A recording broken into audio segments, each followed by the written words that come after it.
Il était une fois avec Aïssa Marzouki.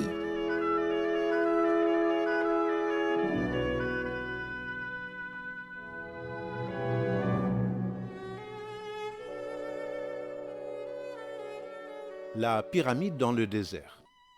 Il était une fois, dans le grand désert du Sahara, un grand voyageur nommé Abou Batbout, qui aimait partir à la découverte des contrées lointaines et qui cherchait à contacter des peuples différents et à s'imbiber de leurs usages et de leur culture.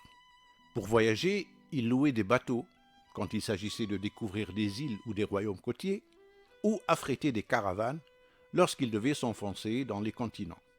Il lui est arrivé même de monter à dos d'éléphants aux Indes, de mulets et de yaks dans les montagnes d'Asie centrale. Bref, c'était un homme qui avait beaucoup vu et qui rêvait d'en voir davantage. Un jour qu'il traversait donc le Sahara, accompagné de son seul serviteur et de 3 dromadaires, Abou Batbout emprunta un itinéraire inusité qui divergeait dangereusement des routes caravanières.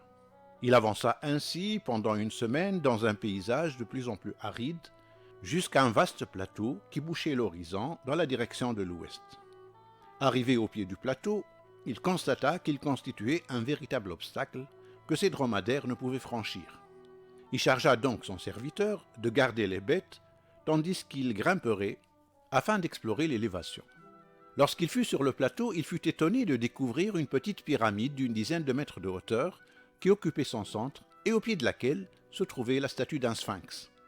Le socle de la statue était couvert d'hiéroglyphes dont Abou Batbout ne saisit pas la signification, mais qui mettaient en garde contre le viol de la tombe de Nefertata, princesse égyptienne, qu'un grand pharaon d'une antique dynastie, Amenhotep, exila dans ce désert, car elle ne l'amusait pas et n'arrêtait pas de lui adresser des reproches.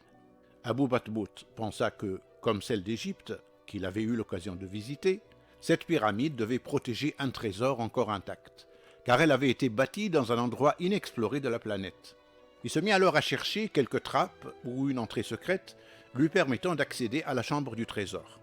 Rien n'y fit cependant, car la paroi de la pyramide était lisse et le sol rocailleux autour du monument ne trahissait aucune ouverture, aussi dissimulée fût-elle. Abou Batbout faillit abandonner ses recherches et se mit un instant à l'ombre du sphinx pour se reposer. C'est alors qu'il vit soudain une dalle qui se distinguait par sa couleur plus sombre que celle des autres, sur la voie dallée qui reliait les deux monuments. Il réussit à la soulever en se servant de son épée comme d'un levier, et il découvrit qu'elle cachait en effet un escalier qui descendait en direction de la base de la pyramide. Après avoir allumé une lampe, il emprunta l'escalier avec prudence en évitant les pièges que ce chemin mystérieux pouvait cacher. Il déboucha enfin dans la chambre mortuaire, et ce qu'il découvrit l'éblouit, car le tombeau était intact, et tout autour du sarcophage de la reine Nefertata, des coffres magnifiquement décorés étaient disposés, ainsi qu'un grand nombre d'ustensiles dorés et de statuettes d'ivoire. Lorsqu'Abou Batbout ouvrit ces coffres, il y découvrit des bijoux, des colliers de perles et des pierres précieuses, en grand nombre, beaucoup plus que ses 3 dromadaires ne pouvaient en emporter.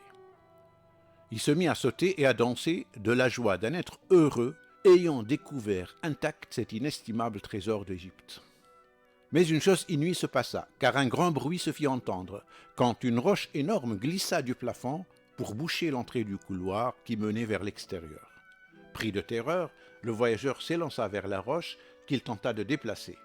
Mais tous ses efforts échouèrent. Découragé, il s'assit sur un coffre d'ébène et contempla en pleurant les hiéroglyphes qui tapissaient les murs de la chambre. Il ne pouvait les déchiffrer, mais ces hiéroglyphes résumaient les innombrables reproches que Nefertata adressait à son époux Amenhotep, et se terminaient par la malédiction de tous les hommes pour lesquels payerait le premier qui réussirait à pénétrer dans la pyramide. Le serviteur d'Abou Batbout chercha à retrouver son maître, mais en désespoir de cause, il s'en alla, abandonnant ce dernier à la merci de la momie de la cariâtre reine Nefertata.